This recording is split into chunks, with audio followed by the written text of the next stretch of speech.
나란히 달리는 것만으로도 다른 운전자를 긴장하게 만드는 화물차. 차체가 크고 그만큼 반응도 더디기 때문에 잠깐의 실수가 대형 사고로 이어지고는 하죠. 한 번의 충돌만으로는 쉽게 멈춰서지 않는 화물차 사고를 집중 취재했습니다. 평소 운전을 즐겼다는 제보자는 한 달 전의 사고 이후 많은 것이 달라졌답니다. 눈 깜빡하고 났더니 앞에 풍경이 바뀌어 있던 상황이어서 정말 살면서 느껴보지 못한 공포감을 느꼈고요. 아, 이렇게 죽는구나 하는 생각이 들었던 것 같아요. 여느 때와 같던 출근길, 그때까지만 해도 사고가 날 거라고는 꿈에도 생각지 못했다는데요. 지하차도에 들어서는 순간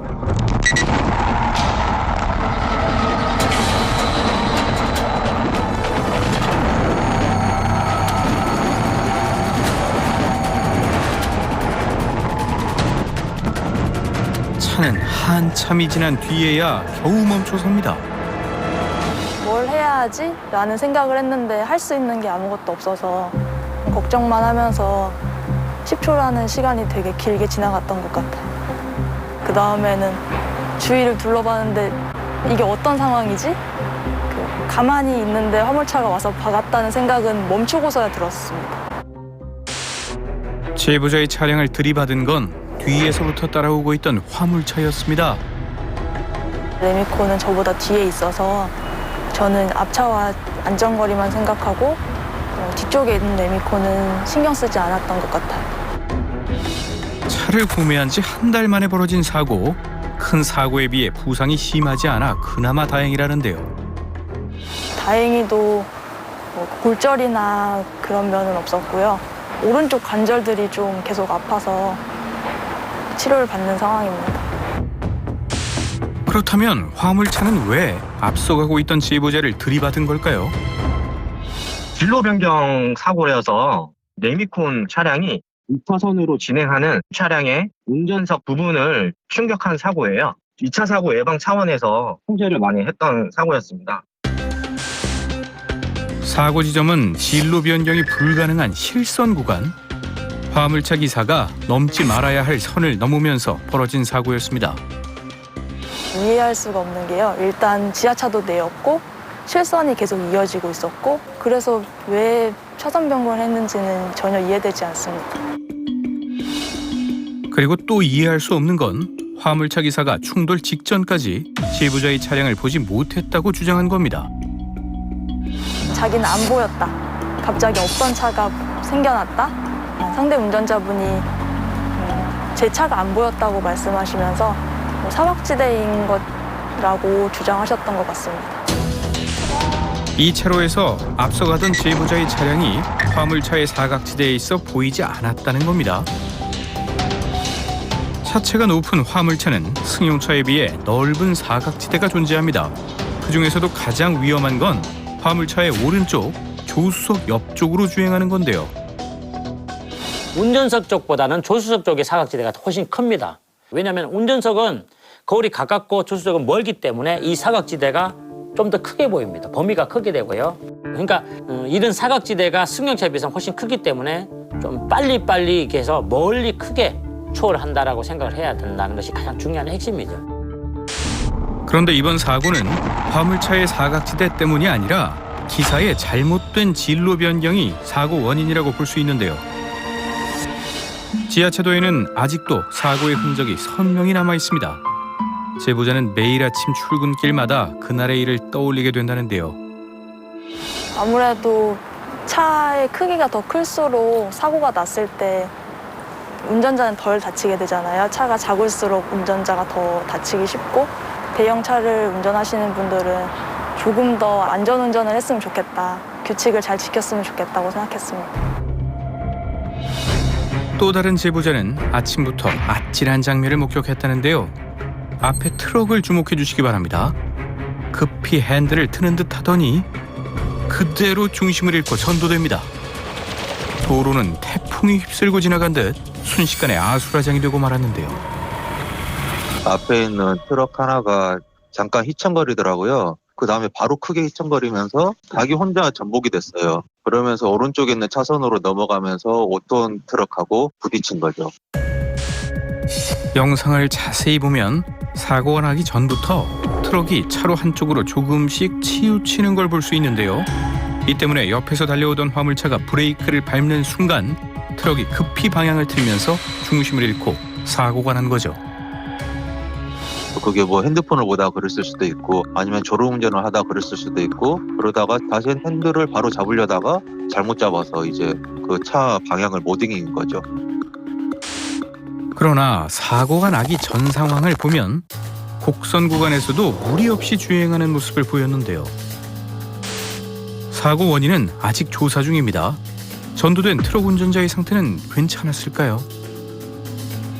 이마 쪽에 그 손바닥만한 크기인데 그 정도 크기 정도 되는 열상이 있었어요. 왼쪽 팔꿈치에 찰가상이 있었고요.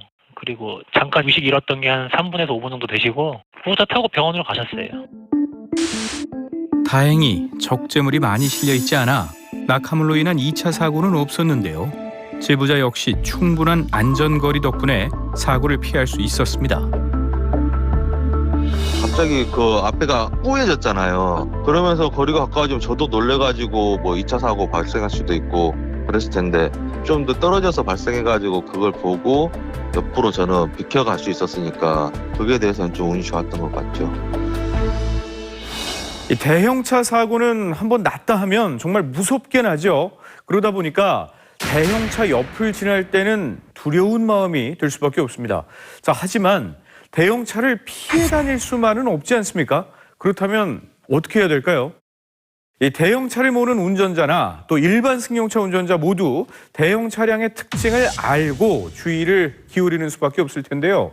사각지대가 넓고 또 제동거리가 길다는 점 외에도 특히 트레일러 차량이 갖고 있는 아주 위험한 특징이 있습니다. 그건 과연 무엇일까요? 권오익 씨는 아들을 만나기 위해 서울로 올라가는 길이었습니다. 그런데 그때 사고가 벌어지고 마는데요. 앞서가고 있던 트레일러가 끝차로에서 브레이크를 나누어 밟더니 그대로 방향을 틀어 중앙분리대를 들이받은 겁니다. 차가 이제 옆으로 이제 오른쪽으로 갔다 왼쪽으로 갔다 조금씩 이렇게 왔다 갔다 하더라고요. 그래가지고 이게 운전자가 조는 건지 그런 생각이 들었거든요. 사고가 발생하기 한참 전부터 트레일러는 좌우로 비틀거리며 어딘가 이상한 주행을 반복했는데요. 그래서 제보자는 기사의 졸음운전을 의심할 수밖에 없었던 거죠. 이건 지금 기초 조사만 나온 거예요. 어떻게 된 건지는 더 조사해 봐야겠는데 트랙터 차량이 앞 차량 이제 추돌 하고 트레일러가 이제 앞차를 추돌하고 중앙분리대 쪽을 바꾼 것 같은데요. 위험천만한 주행 뒤 앞차를 추돌하고 다시 중앙분리대를 들이받으며 끝이 난 사고. 사고가 컸던 만큼 트레일러 운전자의 상태 역시 매우 위중했습니다. 왼편으로 갖다 박으면서 이제 왼편이 완전히 나갔잖아요. 거의 한 3분의 1 정도가. 유리창이 앞에가 깨지면서 밑으로 그냥 떨어져가지고 이렇게 누워있더라고요. 운전자는 사고로 중증 외상 판정을 받고 병원으로 이송됐는데요. 하루빨리 건강을 되찾길 바랍니다. 이와 비슷한 사고가 경부고속도로에서도 발생했습니다. 반대편 차로에서 달리던 25톤 트레일러가 혈안간 중앙분리대를 들이받는데요. 반대쪽에서 화물차가 비틀거릴 때부터 이상하다라는 느낌을 받았는데 저는 차라리 차가 이렇게 위로 올라갔으면 올라갔지 그게 부셔질 거라고는 생각을 못했어요.